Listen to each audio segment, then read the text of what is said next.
कि उस किराए के घर में रखे फ्रिज और कमरे से जो लाश के टुकड़े मिले, उन टुकड़ों की गिनती करीब 30 से 40 बताई गई थी। पुलिस फॉरेंसिक की टीम घर पहुंचती है, सबूत और टुकड़ों को समेटती है और फिर वहीं पास के सरकारी अस्पताल बोरिंग हॉस्पिटल, वहाँ के मुर्दा घर में इन टुकड़ों को ले जाया जाता है लाश की शक्ल में।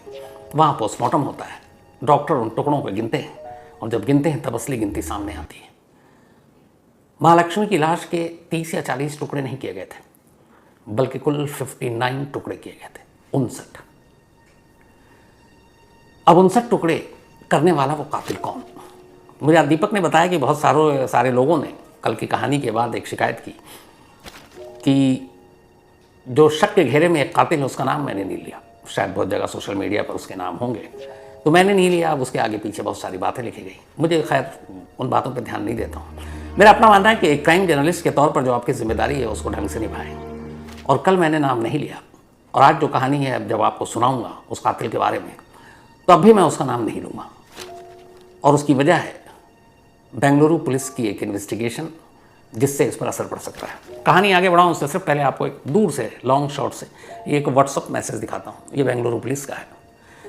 इस मैसेज में साफ साफ ये लिखा है और कहा गया, रिक्वेस्ट की गई और वहाँ के जितने क्राइम जर्नलिस्ट हैं उनसे भी, कि हम कातिल तक पहुँच चुके हैं, कातिल हमारी नज़र में है और कातिल इस वक्त कहाँ है हमें ये भी पता है, लेकिन उस शहर में किस जगह पर है ये हमें नहीं मालूम।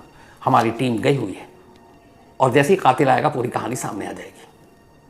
बेंगलुरु पुलिस के कमिश्नर जो वहाँ पर हैं और साथ में वहाँ के जो होम मिनिस्टर हैं मिस्टर परमेश्वरा राव, उन्होंने, और साथ ही जो बेंगलुरु के पुलिस कमिश्नर हैं उन्होंने, दोनों ने ही इस बात को मीडिया के सामने आकर कहा कि हमें कातिल को आइडेंटिफाई कर लिया है। ये कातिल कर्नाटक का नहीं है और ये कातिल उत्तराखंड का भी नहीं है। इस कातिल का ताल्लुक पश्चिम बंगाल से है, वेस्ट बंगाल से।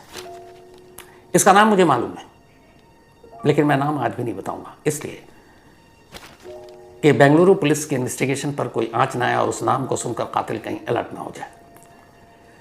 अब पूरा नाम क्या है और पूरी कहानी क्या है उस पर आते हैं, और कल की जो आपकी शिकायत है उस पर भी आते हैं।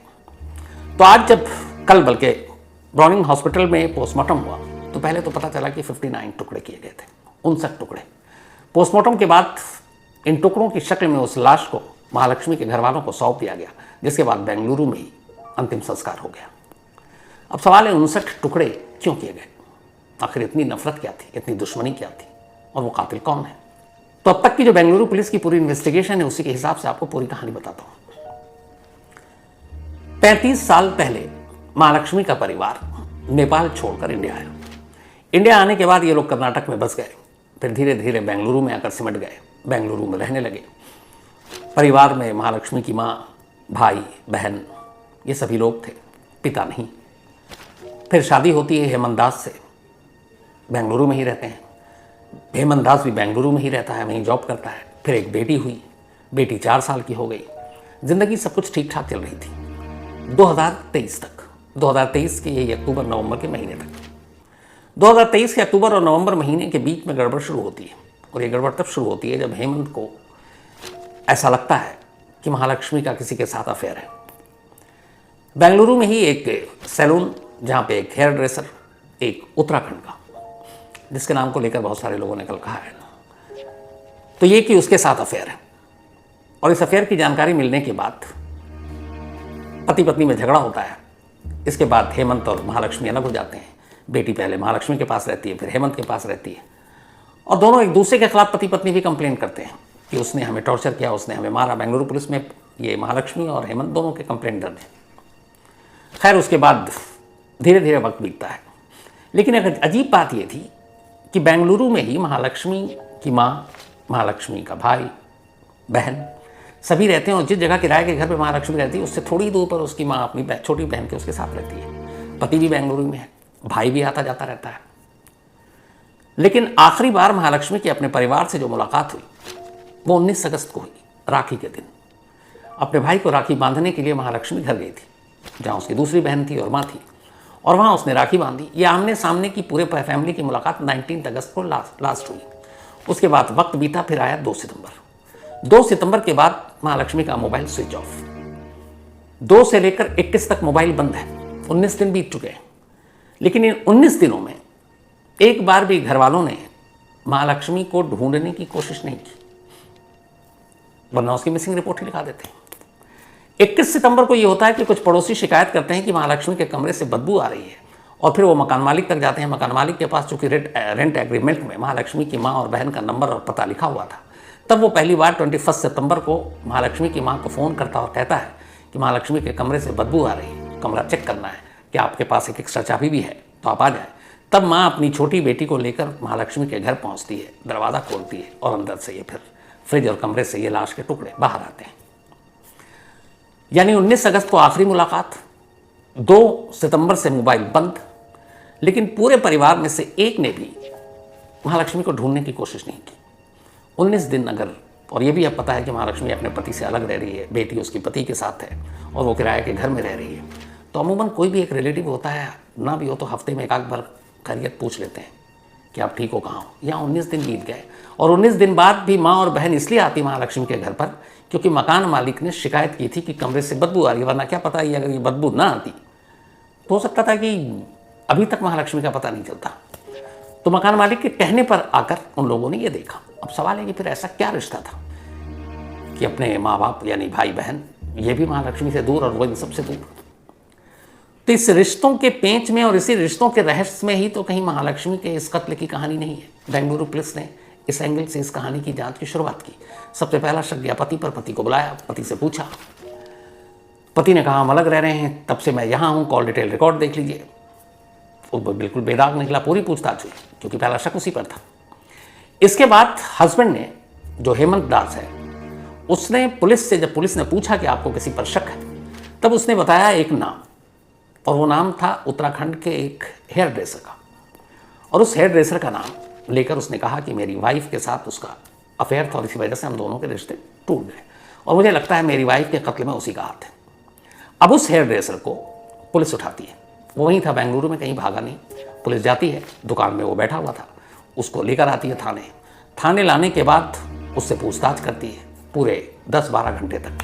पूछताछ करने के साथ उसके कॉल डिटेल रिकॉर्ड CDR को निकालती है, पिछले 1 सितंबर से लेकर 20 सितंबर तक के उसके लोकेशन को निकालती है, जहाँ काम करता है उनसे पूछताछ करती है, जहाँ वो रहता है वहाँ पुलिस जाकर पड़ोसियों से पूछताछ करती है, हर एक से आइडेंटिफाई करती है। जो उस बंदे का बयान था वो सारे बयान उसके बयान से मैच करते हैं।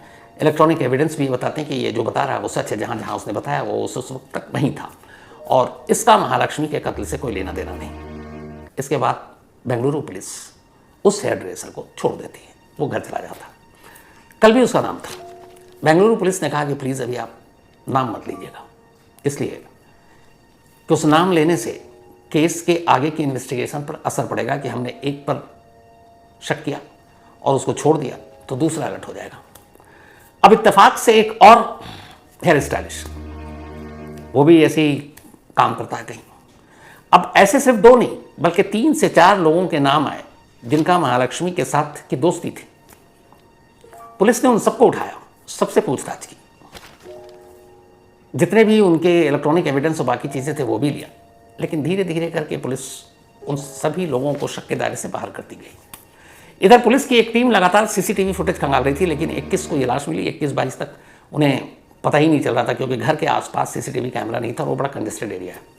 लेकिन पुलिस को ये था कि किसी भी इस घर को आने जाने के जितने भी रास्ते हैं, किसी एक रास्ते पर तो कोई कैमरा होगा, कुछ सरकारी दफ्तर होगा, बैंक होगा, ATM होगा, ATM के बाहर अक्सर होता है। तो पुलिस को ऐसी जगह पर कुछ कैमरे मिले। अब पुलिस ने उस डेट के हिसाब से लास्ट 2 सितंबर को मोबाइल स्विच ऑफ हुआ था, तो उन्होंने 1 सितंबर से देखना शुरू किया कि कोई शख्स उस डेट के आसपास, उस टाइमिंग के आसपास आ रहा है, जा रहा है, आ रहा है, जा रहा है कि नहीं। इत्तेफाक से जो सस्पिशियस लोग थे उनमें से एक कैमरे में एक वो शख्स मिला, उसका चेहरा दिखा और वो उसी तरफ जा रहा था और टाइमिंग और डेट भी मिल रही थी। अब उस शख्स का नाम पुलिस को पता चल गया, बाकी लोगों ने आइडेंटिफाई किया। उसकी फैमिली भी बेंगलुरु में रहती है। अब पुलिस उसके घर जाती है, भाई को उठाती है, उस भाई से पूछताछ करती है। वो भाई बताता है जो कहानी पुलिस को, केस उसी वक्त सॉल्व हो गया था। वो भाई बताता है पुलिस को कि हाँ मेरा भाई हमारे पास आया था, फिलहाल अब बेंगलुरु में नहीं है, लेकिन उसने आकर ये बात कबूल की थी कि उसने महालक्ष्मी का कत्ल कर दिया। पूरी फैमिली सन उसके बाद ये बताकर वो वहाँ से निकल गया। उस भाई के हिसाब से वो वहाँ से निकला भुवनेश्वर, भुवनेश्वर के बाद शायद कोलकाता, कहाँ है अब पता नहीं।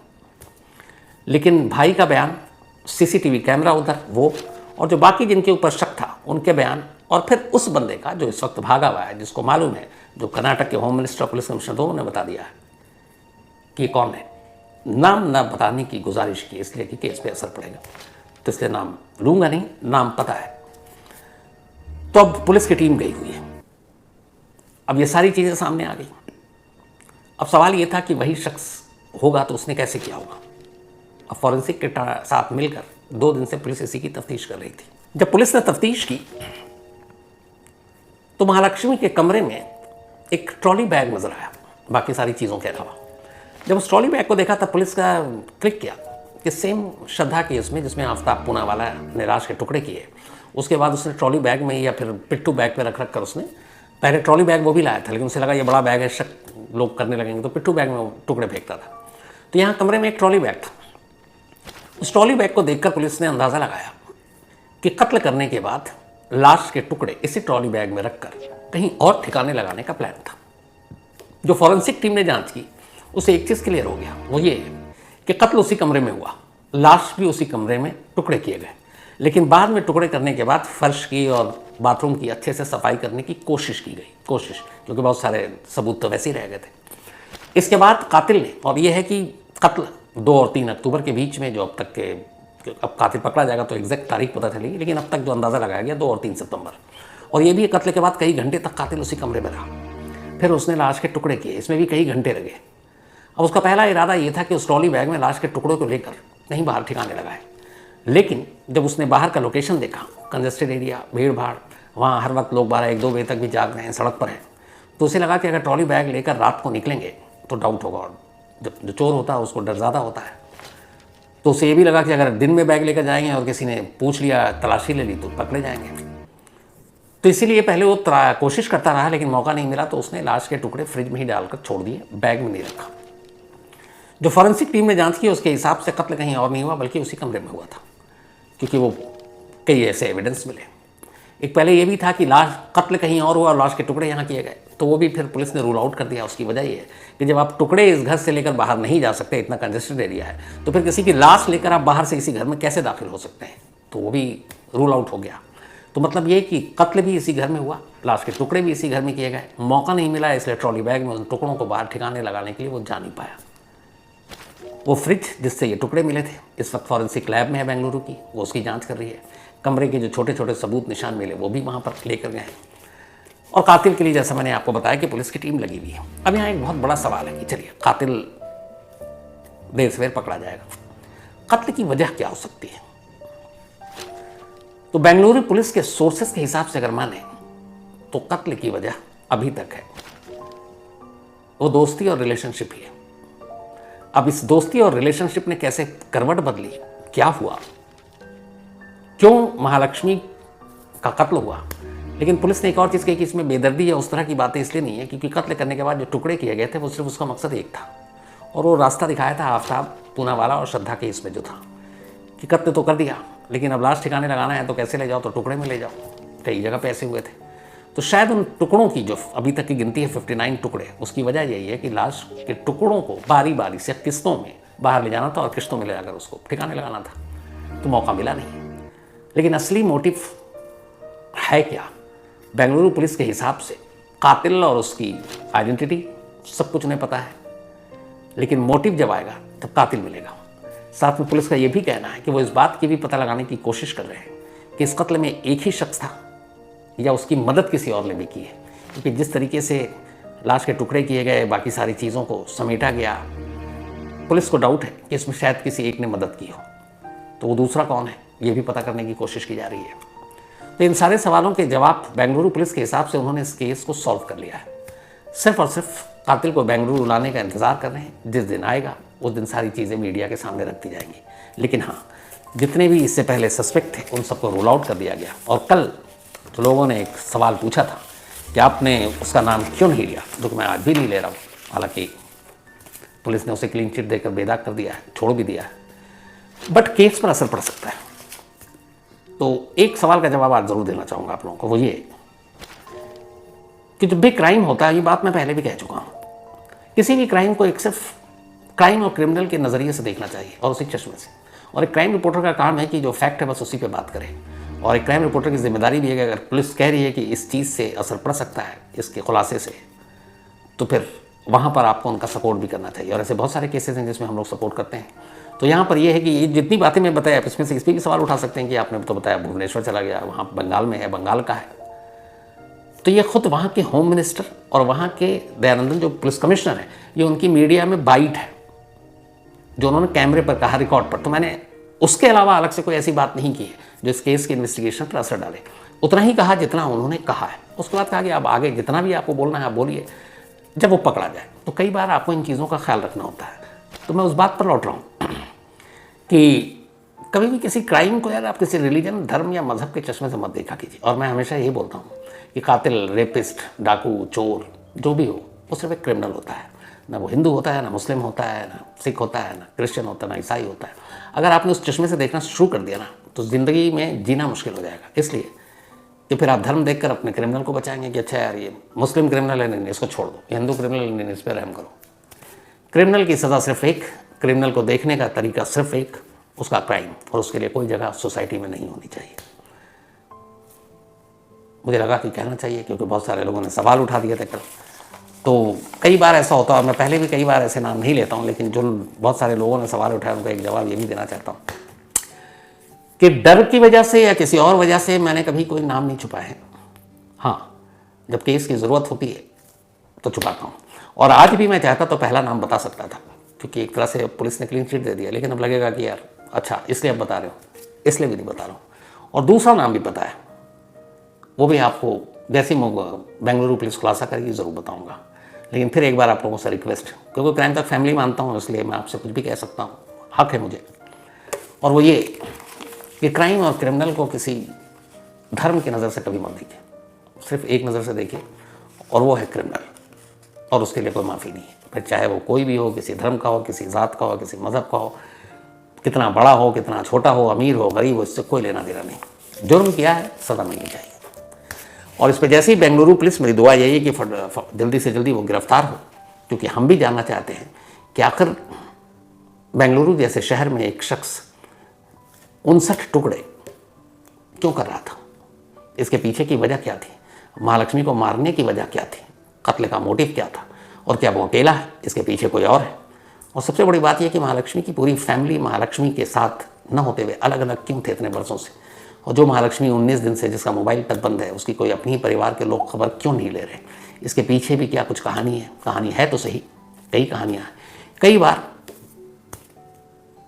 बोलना ठीक नहीं होता है, क्योंकि जो इस दुनिया में नहीं है उसके बारे में हमेशा कहते हैं कि आप अच्छी बात करें, बुरी बात ना करें। तो इंतज़ार है बेंगलुरु पुलिस के उस प्रेस कॉन्फ्रेंस का जिसमें वो खुलासा करें, और जैसे ही वो कातिल पकड़ा जाएगा आपके सामने सारी सच्चाई आ जाएगी।